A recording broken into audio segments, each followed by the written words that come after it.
Iniciem una nova edició dels debats d'educació, la darrera del curs actual.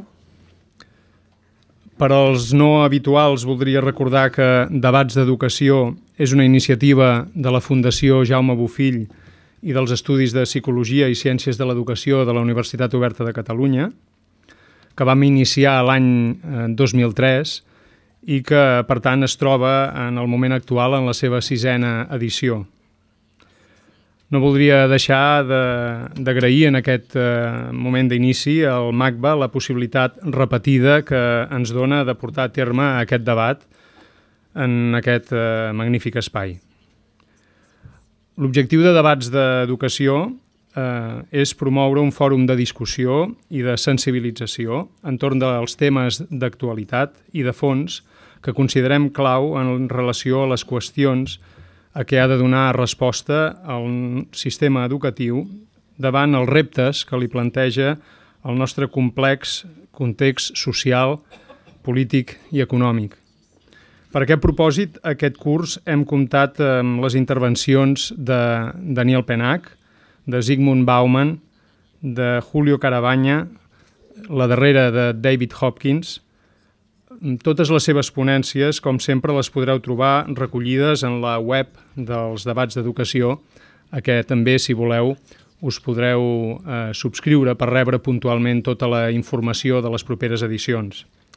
Avui, amb el mateix objectiu, mantenint la mateixa proposta dels debats, tenim el privilegi de poder comptar amb la presència destacada del professor Robert Castel, director de l'Escola d'Alts Estudis de Ciències Socials de París, que ens ajudarà a interpretar la relació entre escola i treball en temps d'incerteses com els que estem vivint. Però serà l'Anna Jolong, la responsable de l'àrea d'educació de la Fundació Jaume Bofill, qui us presentarà amb més deteniment el nostre ponent d'avui. Bé, com ens deia en Josep Maria Mominó, el Robert Castel és director de l'École des Études, és director d'estudis. Jo crec que és un dels sociòlegs francesos probablement més citat i que ens és referent per a molts en l'àmbit de les transformacions del món del treball i en l'àmbit també de les transformacions de tot el que es refereix a la protecció social i els drets socials de l'individu. Les seves anàlisis sobre la qüestió social tenen com a referent potser més significatiu la publicació l'any 1995 de La métamorphose de la question sociale, une chronique du salariat, i després en Robert Castel ha fet altres publicacions que ens ajuden a comprendre en les seves anàlisis de la qüestió social quines són les transformacions que estem vivint en el món d'ara i aquesta fragilització de la cohesió social. Tenim un llenguatge que integra moltes vegades terminologia que és terminologia Castel, en certa manera, quan parlem de la desafiliació, quan parlem de dinàmiques de vulnerabilitat social. De fet, és ell qui ha introduït tot aquest llenguatge per ajudar a comprendre la realitat i el que està passant ara. Si hagués de dir coses per destacar de la figura i del treball del professor Robert Castel, jo diria que una de les coses més interessants és en la seva aproximació sempre a la voluntat de fer referència a la història i els coneixements que ell té i el que ha arribat a estudiar del que és el passat i la història per poder comprendre el present. Ell afirma i creu que no podem comprendre les transformacions actuals i els moments i els temps que vivim sense una perspectiva històrica i per tant de dinàmica i de transformació al llarg del temps. I un altre tret destacable que té relació amb la conferència d'avui i en el moment de demanar-li que ens vingués a un debat d'educació, jo crec que és el seu rigor acadèmic, que fa que en Robert Castel sovint digui jo no sóc especialista d'això, no em preguntis sobre això, no és el meu tema. Li hem demanat si, des de la seva perspectiva de sociòleg del treball i de la protecció social ens podia il·luminar o ens podia donar o aportar llums al que està passant en el món de l'educació. I ell ha insistit que no era especialista en el món de l'educació, però tot i així estem convençuts que la seva aportació ens pot ser interessant per entendre també quines transformacions s'estan donant en el món de l'escola i en el món de l'educació que estan clarament vinculades amb les transformacions que està vivint la nostra societat en d'altres àmbits. Fer referència també a l'últim llibre d'en Robert Castel, que és La montée des incertitudes, on planteja aquests reptes que ens planteja la crisi del treball i la crisi de la cohesió social i una societat cada cop més individualitzada. Deixeu-me dir també que quan se li pregunta al Robert Castel sobre el futur, moltes vegades ens diu que ell no és profeta, però jo crec que sí que en el que aporta la seva lúcida anàlisi ens ajuda a comprendre, si més no, la realitat del present amb aquesta perspectiva històrica, però també apuntant perspectives de futur que ens poden ser interessants i que ens poden ajudar a avançar i a millorar. Perquè el que fonamenta també l'anàlisi i la voluntat de comprendre d'en Robert Castel és, en certa manera, el fer de la societat una societat més solidària, més interdependent i més justa.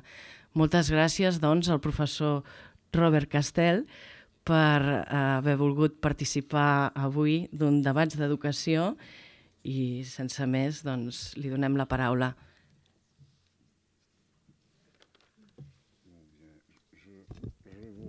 Également pour votre invitation qui m'honore beaucoup et bon, c'est un plaisir pour moi d'avoir l'occasion de discuter avec vous puisque j'étais à Barcelone, mais cependant en même temps cette invitation m'embarrasse un peu.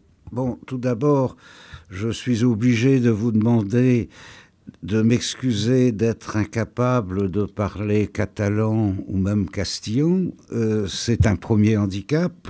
Il y en a un second. Bon, je ne connais pas la situation espagnole d'assez près pour avoir la possibilité d'argumenter ce que je vais dire à partir de ce qui se passe ici. Donc, je serai obligé de m'appuyer surtout sur des données françaises. Il me semble que les situations sont assez voisines entre nos deux pays pour que l'interprétation que je propose puisse faire sens ici, mais il faudra en discuter. Et troisièmement, et c'est sans doute le plus grave, je ne suis pas, bon, comme avait rappelé, du tout spécialiste des problèmes de l'éducation. C'est-à-dire que j'ai surtout élaboré ce que j'avance à partir des transformations du travail, de la protection sociale, du statut qui est donné aujourd'hui dans nos sociétés à l'individu. Alors, les questions de l'éducation sont prises dans ces transformations, mais elles ont aussi leur spécificité et je suis incapable d'analyser ces spécificités en elles-mêmes. Alors, ce que je peux essayer de faire de mieux ou de moins mal, c'est d'abord de présenter un cadre assez général, c'est-à-dire un processus de transformation qui, à mon avis, affecte d'abord principalement l'organisation du travail, mais se répercute dans différentes institutions, dont l'école. Mais je pense qu'il faudra plutôt laisser à notre discussion le soin d'expliciter plus précisément ces répercussions sur l'éducation.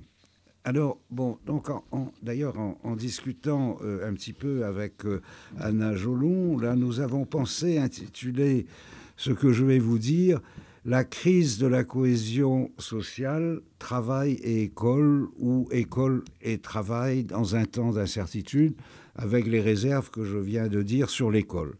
Je voudrais donc proposer une interprétation de la crise que nous traversons en tant qu'elle défait, je pense, nos certitudes, qu'elle dérégule les structures d'organisation et de transmission auxquelles nous nous étions habitués. Car en parlant de crise, bon, je ne cours pas après l'actualité, car il ne s'agit pas seulement du cataclysme financier qui a éclaté l'année dernière et dont tout le monde parle aujourd'hui. Il me semble que ce qui est arrivé il y a à peu près un an, c'est un épisode particulièrement spectaculaire et particulièrement dramatique d'un processus qui a commencé en amont. Et il y a une trentaine d'années, effectivement, on a commencé à parler de crise en Europe occidentale vers le milieu des années 70, peut-être d'ailleurs un petit peu plus tard en Espagne, compte tenu du retard dû à l'héritage du franquisme, mais on a effectivement commencé à parler de crise vers donc, les années 70-80, mais on n'en a pas compris tout de suite l'importance, et j'y reviendrai tout à l'heure. Mais alors, crise donc, mais qu'est-ce qui est en crise? Enfin, crise de quoi? Il me semble que c'est une crise de la cohésion sociale elle-même, ou plus précisément de la forme spécifique que la cohésion sociale avait prise à la fin du capitalisme industriel, et que je vais préciser un peu. Je fais l'hypothèse d'une grande transformation, pour parler comme Karl Polanyi, de l'ensemble de notre structure sociale qui a commencé il y a une trentaine d'années. Et cette transformation, c'est, bon, pour le dire d'abord très schématiquement, la sortie du capitalisme industriel, avec la remise en cause des formes de régulation auxquelles il était finalement arrivé vers les années 60-70, et le passage à un nouveau régime du capitalisme, plus sauvage, qui impose de plus en plus une concurrence exacerbée au niveau international, avec la mondialisation et en particulier l'emprise de plus en plus grande du capital financier international. Alors, bon, cette crise ou cette transformation affecte à peu près tous les secteurs de l'existence sociale, et les principales institutions dont l'école, mais je disais que je ne peux pas avoir la prétention de couvrir tous ces secteurs, et je suis donc obligé de faire un choix, et j'insisterai beaucoup sur les transformations intervenues d'abord dans l'ordre du travail, parce qu'il me semble, j'essaierai de justifier, que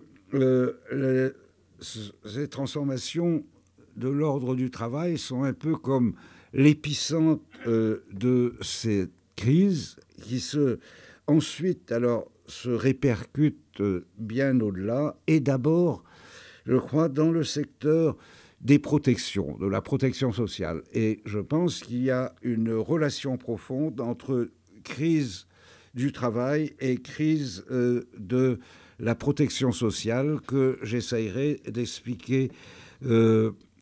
d'expliciter un peu. Mais il faudrait aussi peut-être aller un peu plus avant, parce que je crois que la crise du travail, la crise des protections déstabilise un nombre croissant d'individus qui n'ont plus les conditions de base de leur indépendance économique et sociale. Et c'est vrai, je crois, que à travers la crise du travail, la crise des protections, nous devenons de plus en plus, comme on dit, une société des individus, comme Norbert Elias avait commencé à le dire. Mais je pense qu'il faut être conscient que cette promotion de l'individu se paye aussi de l'invalidation de certaines catégories d'individus qui n'ont pas les moyens d'obéir à cette injonction qui est faite aujourd'hui partout et à tout le monde de se conduire comme des individus responsables. Et j'essayerai aussi de tirer cette implication dans la construction d'une catégorie d'individus que j'appelle des individus par défaut. Mais en disant cela, bon, nous ne serons pas encore arrivés à l'éducation proprement dite, et je l'aborderai simplement sous forme de quelques questions, c'est-à-dire dans quelle mesure cette dynamique de la crise que j'essaye de dégager peut aussi rendre compte de cette crise de l'école en affectant ses publics et ses modes de fonctionnement. Mais je souhaiterais plutôt qu'on essaye d'y réfléchir ensemble parce que vous avez, beaucoup d'entre vous, des choses plus précises que moi à dire là-dessus. Alors, donc, pour commencer, il me semble que pour apprécier la nature et l'ampleur d'une transformation, il faut rappeler rapidement la situation antérieure dont la crise bouleverse la configuration. Quelle était donc la forme de cohésion sociale qui prévalait avant que cette crise, entre guillemets, ne se déclenche vers le début des années 60? Bien, je crois qu'on pourrait dire que le capitalisme industriel lui-même avait commencé à s'implanter d'une manière très sauvage. Voir par exemple la condition des prolétaires de la première moitié du XIXe siècle, hein, à la fois misérables et méprisés, et perdant littéralement toute leur vie à la gagner dans une insécurité sociale totale. Cependant, à la suite d'une longue histoire de plus d'un siècle, une certaine forme d'équilibre avait été trouvée. C'est ce que l'on a appelé le compromis social du capitalisme industriel qui s'est affirmé dans ces années 60, début des années 70, et avec c'est-à-dire un compromis, une certaine forme d'équilibre entre les intérêts du marché, du capital d'une part, qui permet la rentabilité et la compétitivité des entreprises, et d'autre part les intérêts du monde du travail qui accepte ou qui se résigne à la subordination salariale et donc au régime du capitalisme, mais qui bénéficie en contrepartie d'une certaine sécurité et de certaines protections. Un salaire qui est censé être à peu près décent, ce que nous appelons en France le SMIC, enfin salaire minimum interprofessionnel garanti, un droit du travail contre l'arbitraire patronal et des protections assez fortes, droit à la santé, droit à l'indemnisation du chômage, droit à la retraite, etc. Alors, bon, ce compromis était un peu boiteux, comme tous les compromis, hein. Il n'empêchait pas les conflits, il laissait subsister des injustices et des inégalités qui pouvaient être très importantes, mais en même temps, il assurait à la majorité de la population, du moins dans les démocraties d'Europe occidentale, une protection sociale étendue. Et les conditions finalement minimales d'une certaine indépendance économique et sociale.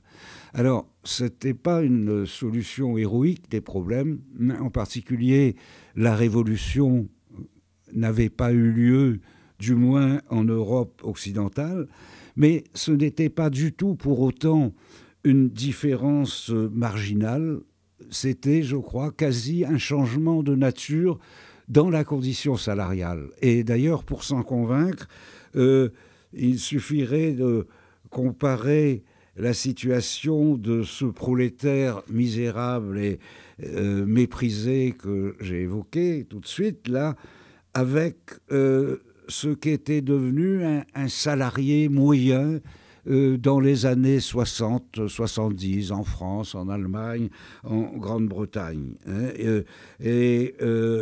Il était une sorte justement de, c'était pas, sa situation n'était pas merveilleuse, n'était pas extraordinaire, mais je le répète, il avait les conditions de base, des ressources, des droits qui lui permettaient de se conduire comme un individu à part entière dans la société.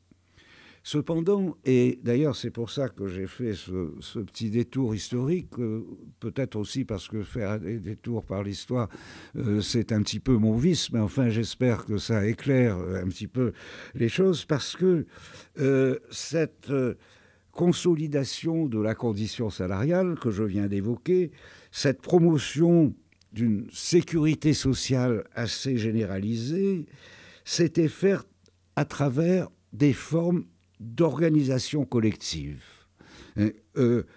Collectif de travail associé au développement de la grande industrie, syndicats puissants qui représentaient les intérêts collectifs de grandes catégories homogènes de travailleurs, conventions collectives à partir desquelles ça n'est plus un salarié isolé qui contracte avec son patron, et dans ce cas, il se fait toujours flouer, mais désormais, il peut s'appuyer sur des conventions qui ont été collectivement négociées ou imposées. Régulation du droit du travail et de la protection sociale qui représentent des droits collectif, développement d'un système de services publics efficace, qui est aussi la marque de la prépondérance de l'intérêt collectif sur les intérêts privés, la reconnaissance du fait que certains services sont trop importants pour la collectivité pour être laissés à la loi du marché. Et on peut souligner que dans ces services publics, l'éducation nationale occupe une place de choix. Et dans les pays industrialisés d'Europe occidentale, les systèmes scolaires sont parvenus à donner une éducation solide, du moins au niveau primaire, à l'ensemble des enfants de la nation. Donc je crois qu'aussi le système public dont l'éducation nationale est un des exemples les plus importants, des illustrations les plus importantes, et s'inscrit ça dans cet ensemble de collectifs, et j'ajouterais que le rôle joué par l'État dans cette construction de garantie collective, l'État social, dont on pourrait dire qu'au fond, il est le collectif des collectifs, car c'est lui qui garantit ses protections, ses services et leur donne force de loi. On peut donc dire que dans cette configuration de la cohésion sociale telle qu'elle s'était imposée à la fin du capitalisme industriel, c'est le collectif qui protège et c'est le collectif qui assure. C'est parce que les individus sont pris à différents niveaux dans de grands systèmes de garantie collective qu'ils disposent de ressources, de droits, qui sont donc ces conditions minimales de leur indépendance sociale. Et je crois que c'est à partir de ce background que l'on peut comprendre la nature et l'ampleur de la crise telle qu'elle se déclenche dans les années 70. Le capitalisme industriel était parvenu à ces formes relatives d'équilibre collectif. Le nouveau capitalisme qui se met en place à partir de ces années 70, début 80, va ébranler et à la limite dissoudre ces formes de régulation collective. Parce que, et je crois que c'est le point sur lequel il faut insister, il impose une dynamique de décollectivisation ou de réindividualisation. Et c'est vrai d'abord au niveau de l'organisation du travail, où on assiste, et ça continue de nos jours, à une individualisation croissante des tâches de travail qui exige, dit-on, la mobilité, l'adaptabilité, l'aptitude à faire face au changement.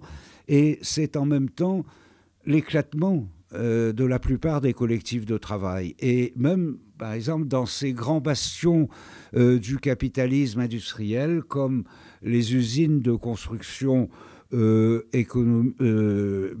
automobile, par exemple, le travail se fait désormais en petites unités qui sont censées gérer leur propre production. Elles font appel à des travailleurs temporaires, à des intermittents.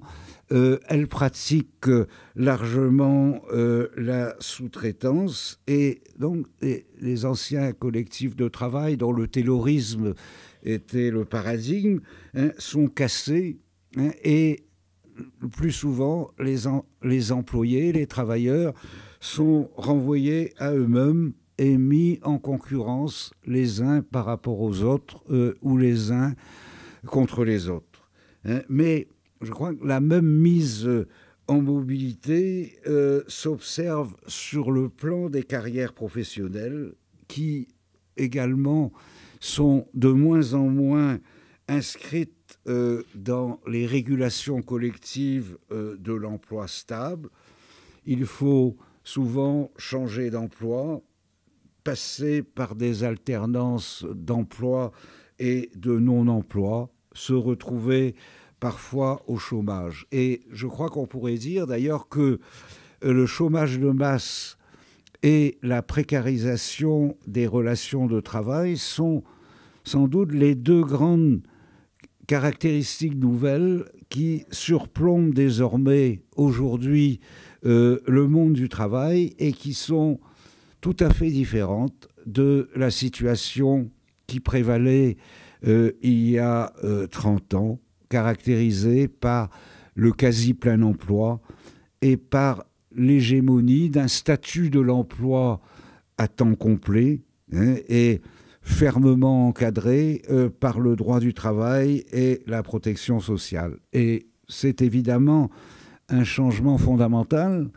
parce qu'il tend, au fond, à fragiliser, si ce n'est à dissoudre, le socle, au fond, sur lequel s'était construite la société salariale. Alors, on pourrait d'ailleurs en parler pendant très longtemps, et je n'ai évidemment pas ce temps, mais je voudrais particulièrement souligner que non seulement il y a du chômage de masse, c'est-à-dire d'ailleurs, entre parenthèses, que ce nouveau capitalisme qui se met en place, ne paraît pas incapable d'assurer un véritable plein emploi. La preuve, c'est que ce chômage de masse, mais donc c'est très important, mais au moins aussi important, il y a aujourd'hui la multiplication d'activités qui se développent en deçà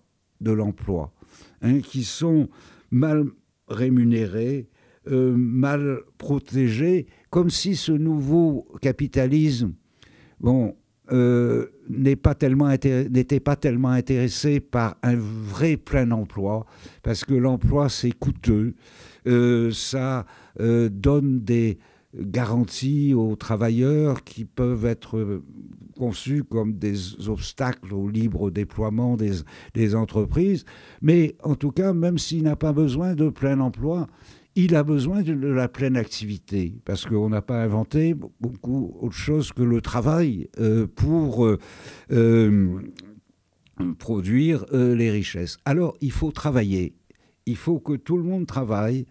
Et je ne sais pas si c'est exactement la même chose en Espagne, mais par exemple, c'est ce qu'on nous raconte, en particulier depuis plusieurs années, avec une insistance, à commencer par notre président de la République.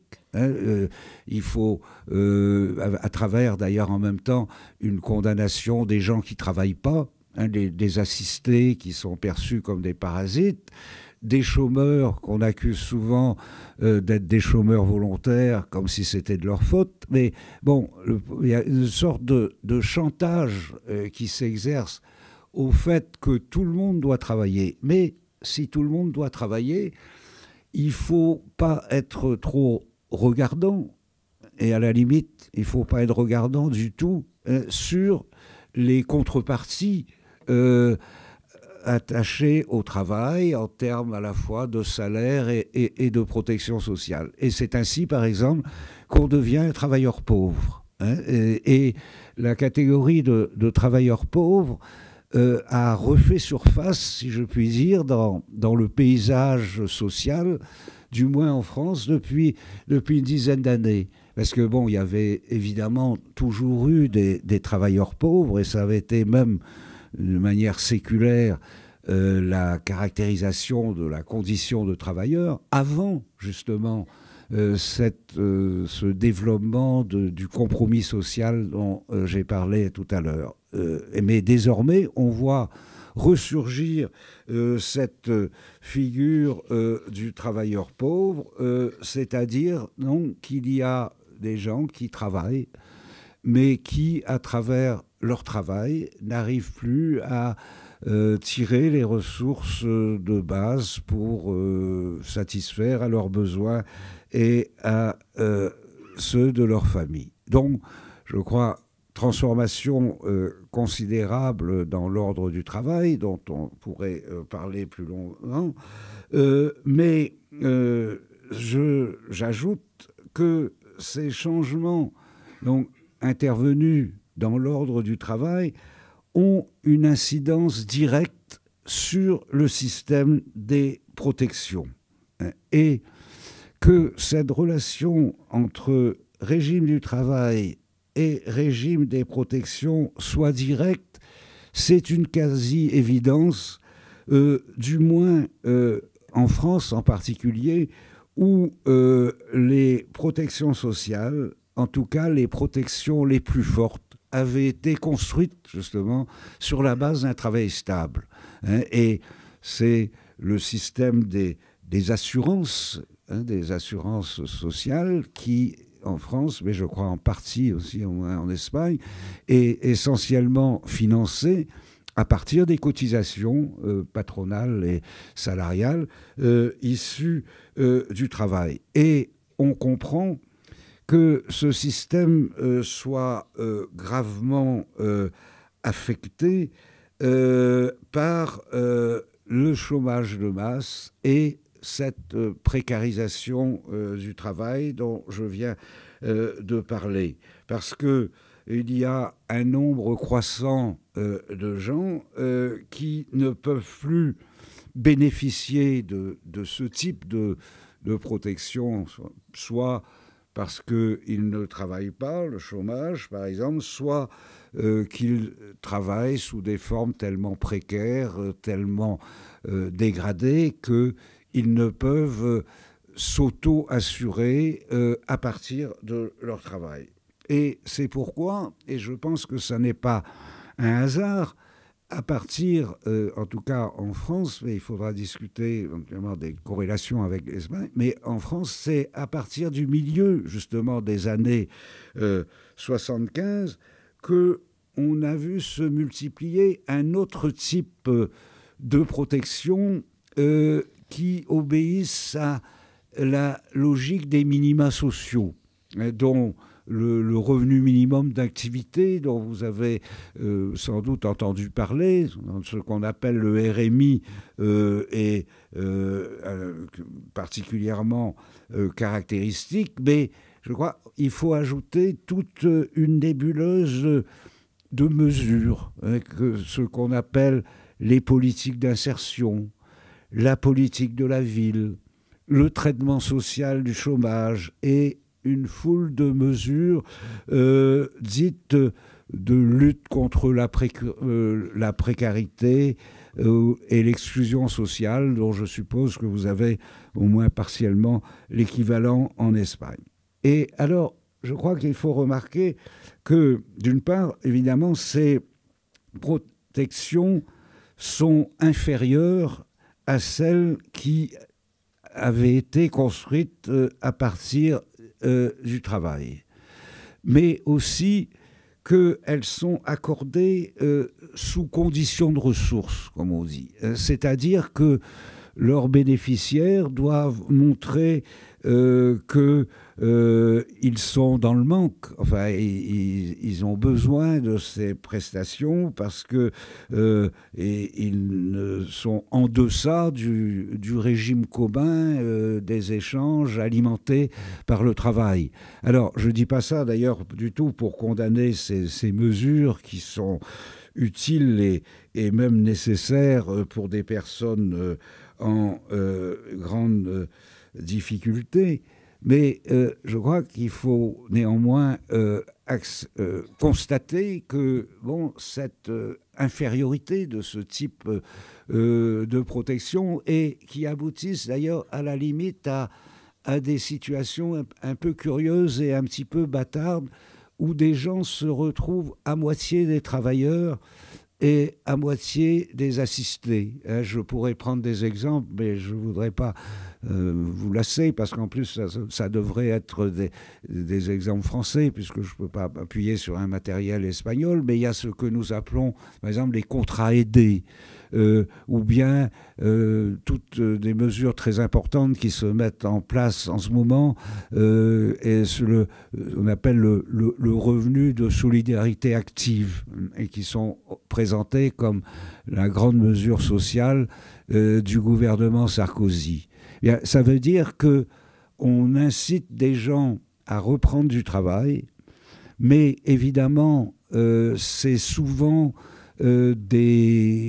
quelques heures par semaine, de façon, ou bien pendant 6 mois, éventuellement renouvelable, mais pas nécessairement renouvelable. Et donc, des gens travaillent un petit peu, j'allais dire, sont des demi-travailleurs ou des quarts de travailleurs ou des salariés, et pour une part, relèvent pour l'autre moitié, par exemple, de leurs revenus des deniers publics, de la solidarité nationale. Alors là, encore une fois, je ne dis pas ça pour condamner ce type de mesures, ce serait un peu désinvolte, parce que ces gens, évidemment, ils en ont besoin et ça peut les aider, mais c'est quand même une dégradation tout à fait considérable, à la fois par rapport au statut de l'emploi, et vous voyez comment ça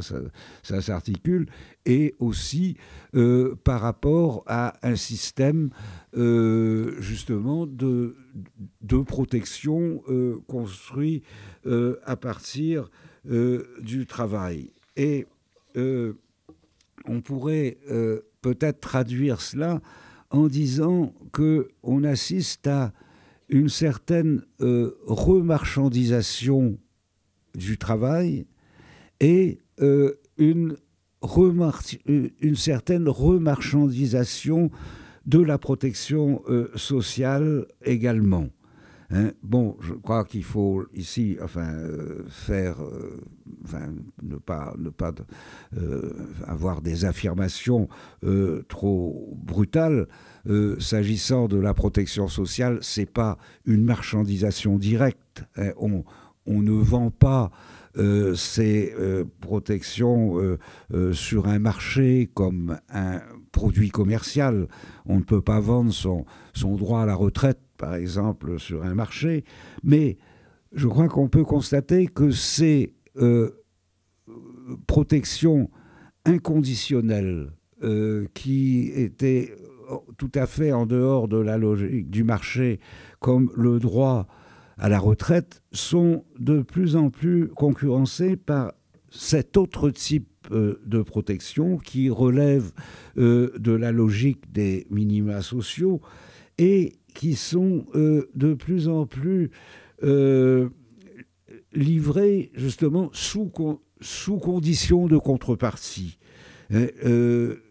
Je suppose que vous devez connaître l'équivalent de ça, parce que c'est d'ailleurs des choses qui nous viennent d'Europe, hein, des trucs comme ça. Ce que l'on appelle l'activation des dépenses passives.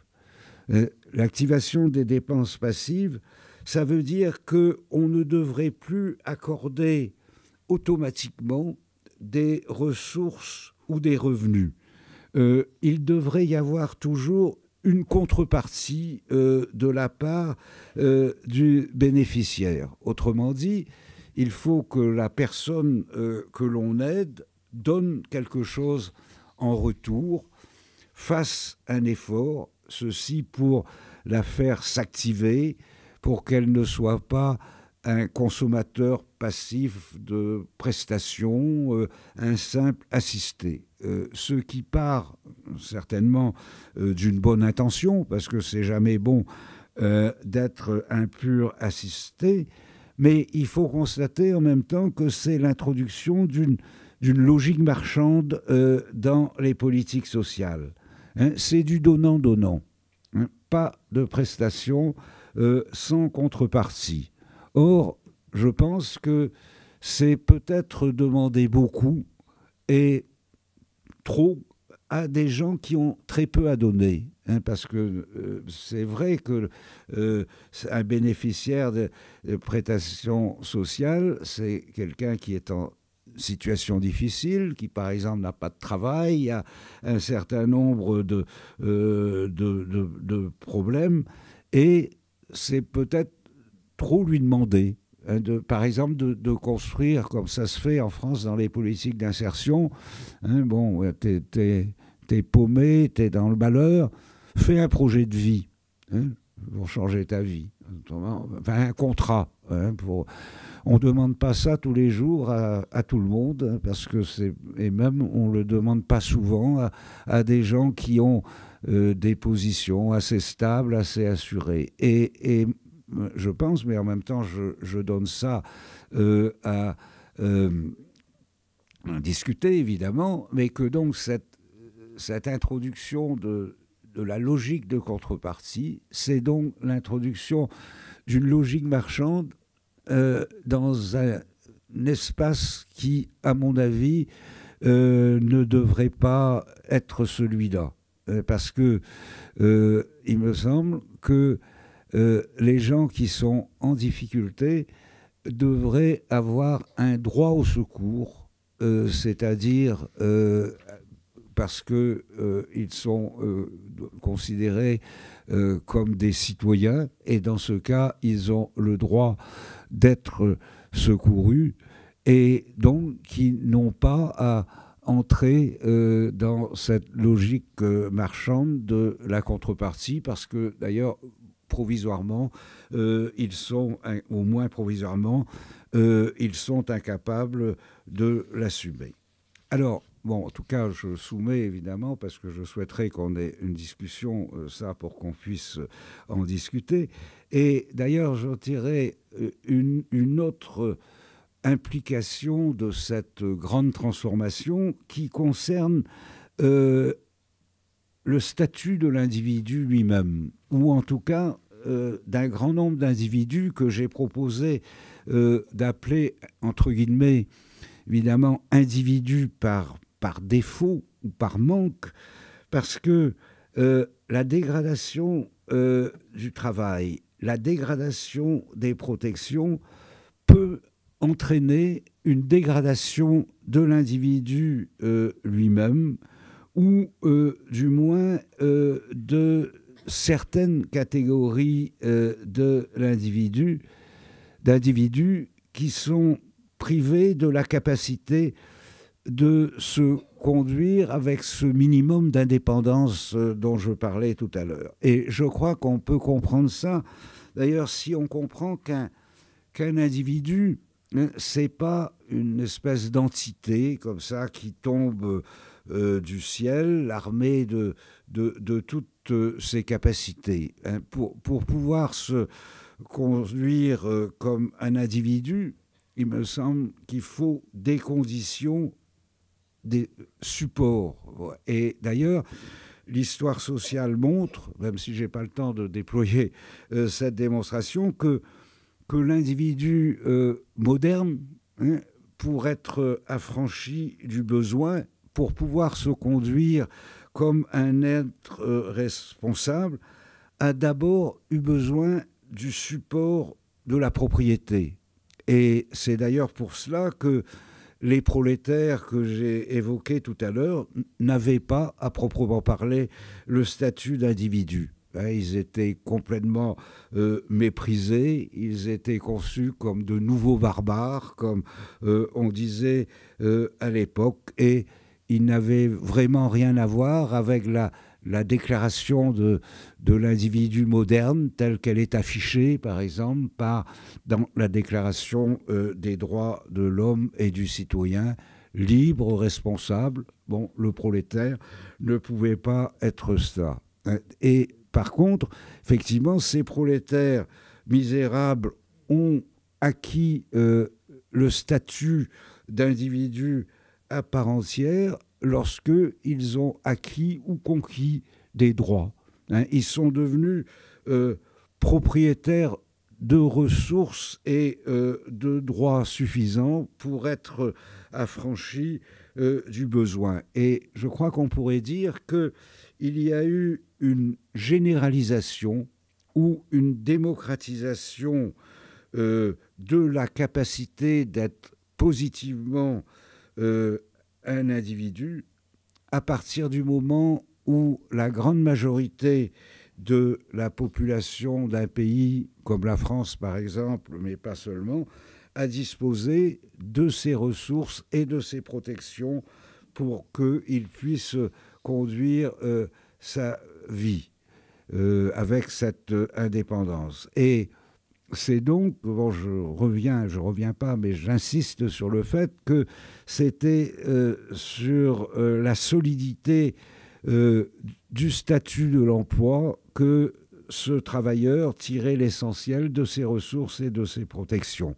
Et on conçoit donc que lorsque ce socle s'effrite, ou à plus forte raison lorsqu'il disparaît, l'individu lui-même se fragilise et à la limite se retrouve complètement invalidé.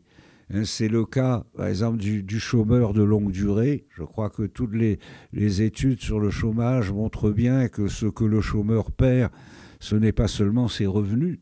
Ça peut aller jusqu'à fracturer son identité sociale. Bon, c'est aussi le cas des jeunes en quête d'emploi et qui galèrent, comme on dit. Alors, je ne sais pas comment on traduirait ça en espagnol, qui vivent un peu au jour le jour. Il y avait une expression au XIXe siècle qui s'appliquait à une grande partie du peuple, vivre au jour la journée. Et je crois qu'aujourd'hui, dans nos sociétés, il y a de plus en plus de gens qui vivent au jour la journée et donc qui sont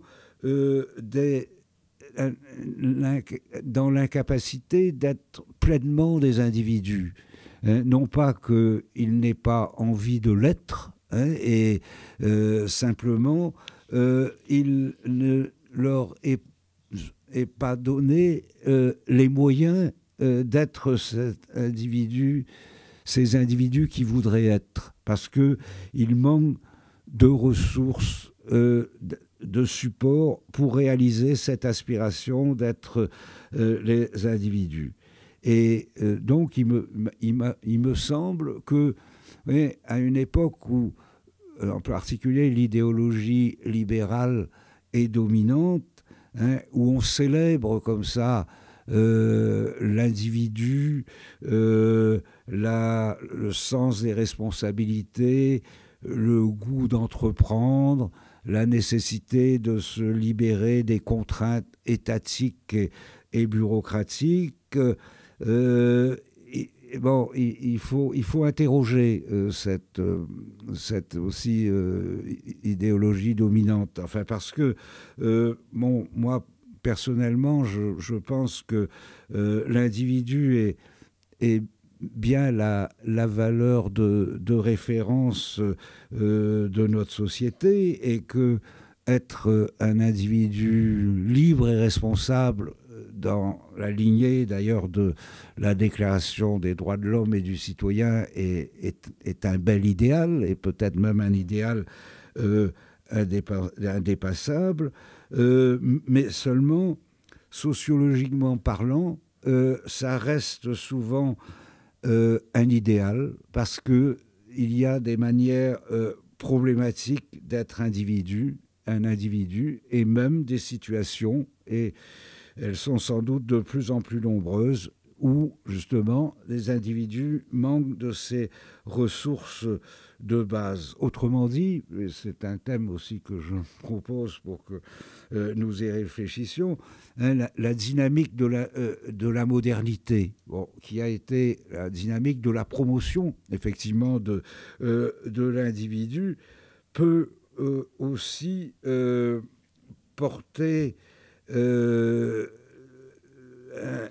des tendances à invalider et déqualifier les individus. Et il me semble aussi que un peu le rôle de la sociologie, c'est de prêter attention à ces zones un petit peu grises, peut-être un petit peu honteuses de la vie sociale, alors qu'on exalte aujourd'hui le fait d'être sujet, d'être individu, mais c'est pas donné à tout le monde. Malheureusement, c'est pas pour tout le monde, et c'est, je crois, quelque chose qu'il faut sérieusement prendre en compte. Alors voilà, en tout cas, quelques-unes des principales lignes comme ça qu'on pourrait suivre pour essayer de rendre compte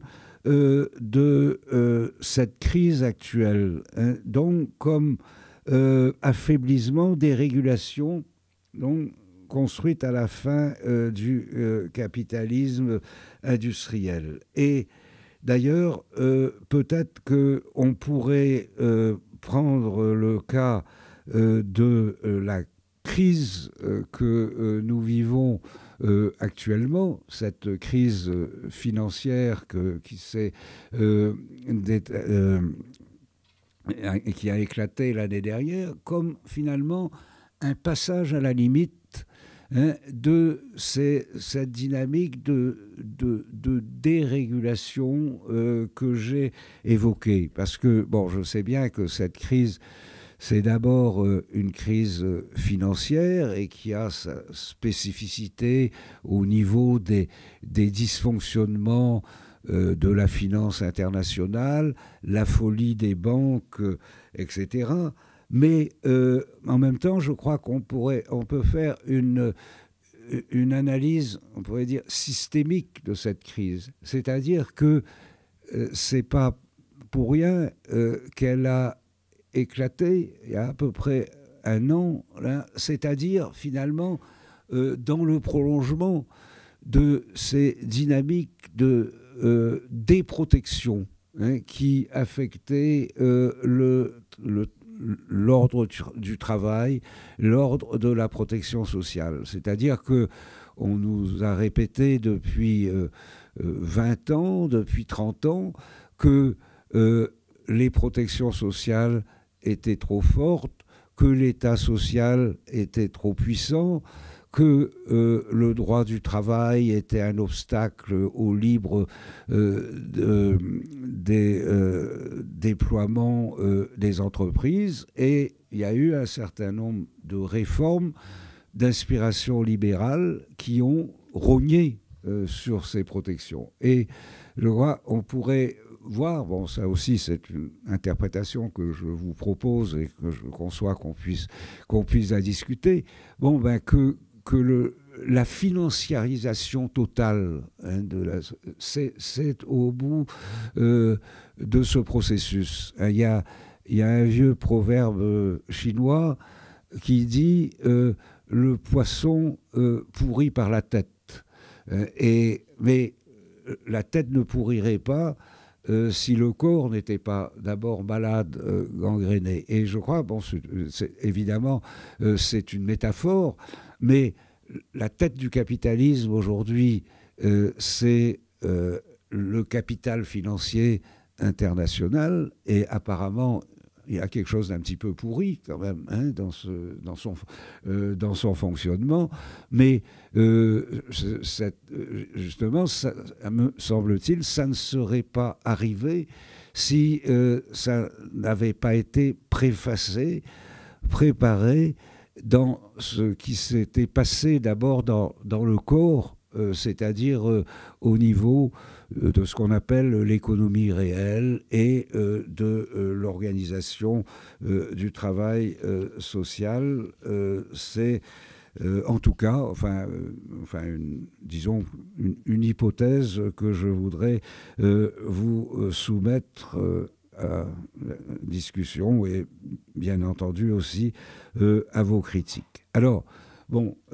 j'ajoute évidemment qu'en disant ce que j'ai dit, là, je n'ai pas du tout eu la prétention d'être exhaustif sur les différents registres de cette crise, et que donc j'ai centré mon propos sur la dégradation du travail, de la protection sociale et le statut de certains individus. Mais si cette crise a cette ampleur, elle affecte, je pense aussi, l'ensemble des institutions sociales, de la famille à l'école, en passant sans doute par les églises, les partis, les syndicats, les communautés territoriales.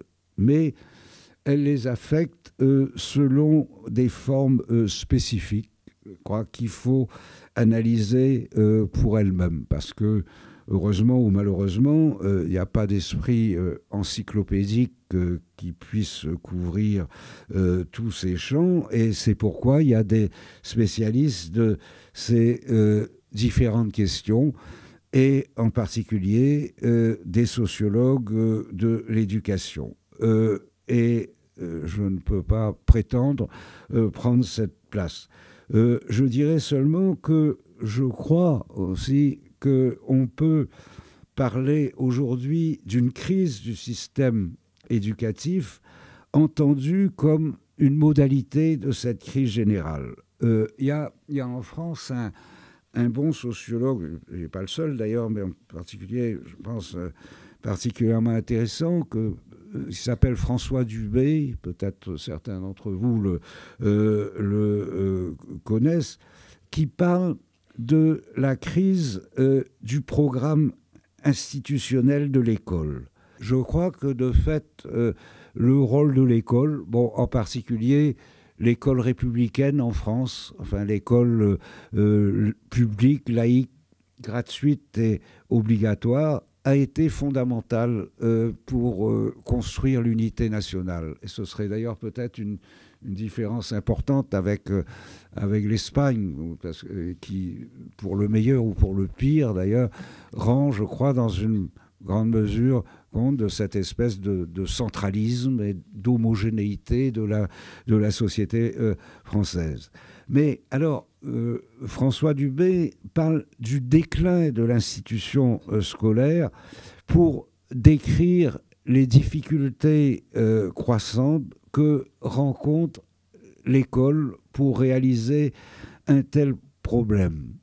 L'école moderne a de plus en plus de mal à avoir un rôle homogénéisateur. Et je crois, n'étant pas, comme je le disais, spécialiste, je crois qu'il faudrait renvoyer ici aux analyses, par exemple, de François Dubé, mais d'autres sociologies de l'éducation. J'ajouterais, en ce qui me concerne, que j'ai pris conscience de la pertinence de ce type d'analyse à l'occasion d'un travail que j'ai fait sur les banlieues et sur le traitement des minorités ethniques en France.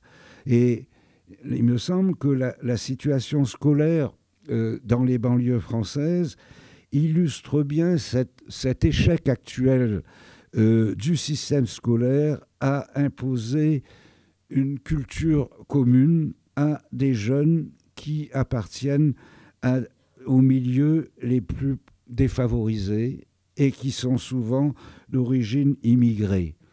Et les taux d'échec scolaire, la proportion des jeunes qui quittent l'école sans aucun diplôme montrent bien que, en tout cas dans certains espaces, l'école est impuissante à jouer ce rôle de homogénéisateur que j'évoquais tout de suite. Et que, au fond, on pourrait dire que la logique scolaire, avec son idéal de traiter à parité tous les enfants, de leur assurer les mêmes chances de réussite, ce fonctionnement est percuté par des facteurs de dissociation sociale, des antagonismes d'origine ethnique. Et il semble que l'école ne peut plus se contenter de s'adresser à tous les élèves d'une manière indifférenciée. Et c'est d'ailleurs ce qui a donné lieu à la création de ce que nous appelons en France les zones d'éducation prioritaire, les ZEP, qui mettent dans ces zones défavorisées, comme les banlieues, des moyens spéciaux pour essayer de faire de la discrimination positive à l'égard de ces jeunes. Et il me semble que ces entreprises sont extrêmement intéressantes et il vaudrait la peine d'en discuter. Et en tout cas, elles donnent à voir, au fond, les relations qui existent entre les difficultés du système scolaire et la crise de l'école, si on veut, d'un côté, et ces facteurs de dissociation sociale que j'ai évoqués précédemment. La dégradation de l'emploi, la montée de la précarité, le creusement des inégalités sociales, la marginalisation de certaines catégories de population, etc. Et bon, il y a actuellement en France une controverse extrêmement intéressante sur ces formes justement d'application de la discrimination positive dans le système scolaire. C'est-à-dire, au fond, faire plus pour ceux qui ont moins.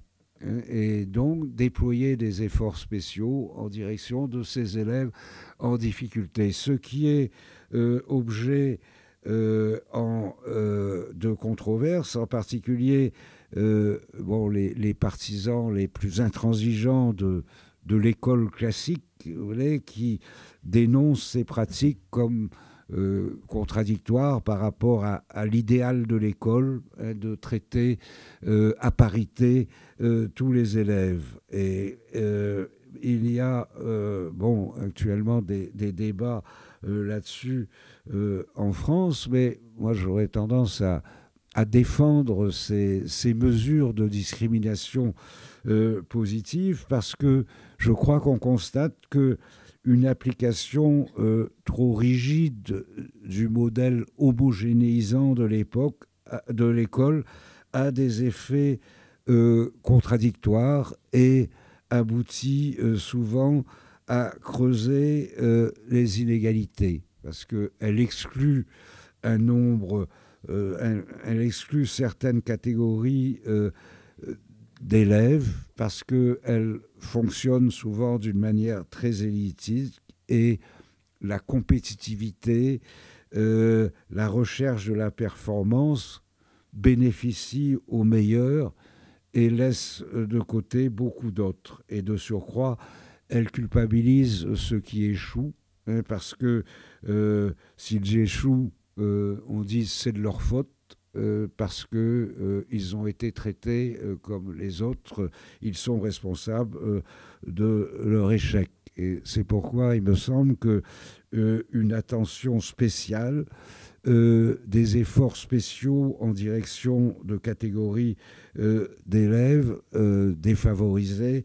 n'est pas contradictoire avec un fonctionnement démocratique de l'école, et elle pourrait même être une condition nécessaire pour promouvoir un tel fonctionnement démocratique de l'école, si elles étaient conçues comme une étape, un moment à déployer pour ramener l'ensemble des élèves au régime commun. Mais bon, j'avance cela sous toute réserve, et pour discuter, pour susciter la discussion, que beaucoup d'entre vous sont plus aptes que moi pour la faire avancer. Et bon, je m'en tiendrai là, enfin, en m'excusant de ne pas avoir donné une place plus grande à l'école, mais bon, je vous avais prévenu que je ne pouvais pas le faire, mais je souhaite seulement qu'à partir de ce que j'ai dit, il y a matière à poursuivre la discussion, y compris sur ce point. Et en tout cas, en attendant, je vous remercie de votre attention.